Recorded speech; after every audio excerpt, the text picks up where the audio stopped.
तो ब्रज के जो ये ब्रजवासी हैं, ये सेवक हैं भगवान के, भगवान की खुशी के लिए करते हैं, उनकी सुख के लिए करते हैं। और भगवान भी फिर देखो, जो उनके सुख के लिए करता है, फिर भगवान उसका कितना ध्यान रखते।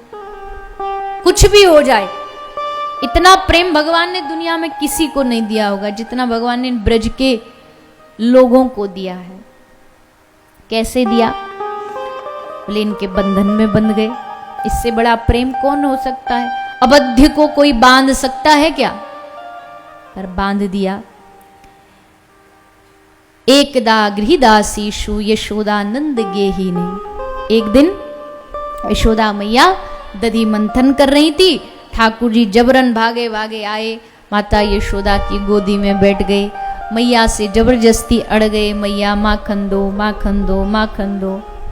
मैया बोली लाला बासी माखन खाने से पेट में अपच हो जाएगा, मतलब डाइजेशन खराब हो जाएगा, तो नेक सो रुक जा, अभी मक्खन निकाली तो रही हूं, थोड़ी देर में निकल जाएगा, सो खा लीजो। पर जिद्दी तो एक नंबर के हैं ये, मानने वाले तो है नहीं। खूब जिद करी तो थक के मैया ने लाला को गोदी में बिठाया और गोदी में बिठा के कुछ दूसरी बातें करने लगी ताकि इसका मन जो है वो डाइवर्ट हो जाए इधर उधर। थोड़ी देर हुआ भी, भगवान जब अपनी लीला सुना रहे, यशोदा मैया बोली लाला तो को एक कहानी सुनाऊं? ले हाँ मैया सुना। यशोदा मैया ने कहानी सुनाई। कौन सी कहानी सुनाई? ले लाला त्रेता युग में एक राजा थे। ठाकुर जी बोले जानते हो वह राजा को का नाम हो? बोले हाँ मैया का नाम हो? ले वाह राजा को नाम हो राजा श्री रामचंद्र।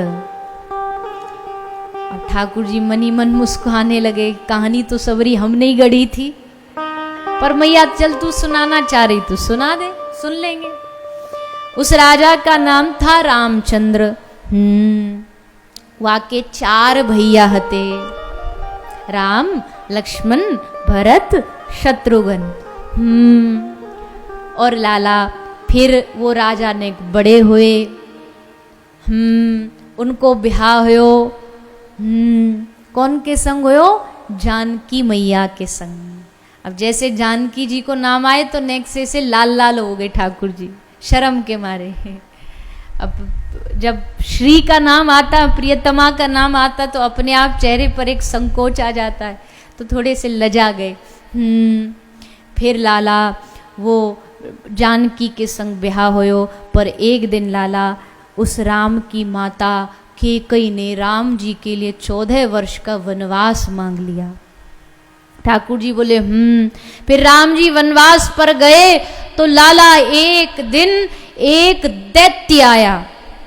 अब जैसे रावण की कथा चालू हुई तो ठाकुर जी में जोश भरता गया। बोले फिर रावण आया और जानकी का लाला हरण करके लेके गया। और फिर राम जी ने समुद्र पर सेतु बना करके अपने वानरों की सेना को संग लेकर के लंका पर चढ़ाई करी। और जैसे चढ़ाई की बारी आई, ठाकुर जी एकदम फनफनाते हुए बोले लाओ लक्ष्मण हमारा धनुष लेकर के आओ, इस रावण का अभी विध्वंस किए देते। सोई मैया देख रही यहाँ में कौन सो भूत चढ़ गए हो है, अभी तो अच्छो भलो कहानी सुन रहे हो, लाओ लक्ष्मण धनुष बाण लाओ। मैया ने पकड़ के हिलायो, लाला लाला कोई सपनों देख रहे हो का? बोले नहीं नहीं नहीं, हम इस रावण को नहीं छोड़ेंगे। मैया बोली लाला तू कौन है? बोले हम श्री रामचंद्र भगवान। मैया बोली रोज तो कुछ चोरी कर तो पकड़ू, तू रामचंद्र? अच्छा तो फिर तो यू जो तेरो भैया है बलराम ये लक्ष्मण होगो। ठाकुर जी बोले हाँ लक्ष्मण को बुलाओ।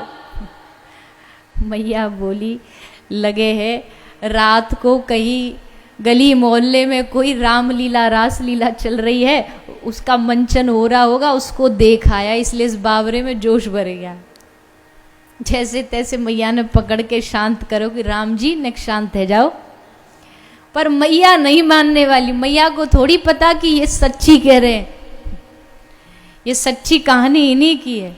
पर भोली भाली मैया बेचारी समझ ना पाई, कन्हैया का भ्रम समझने लगी।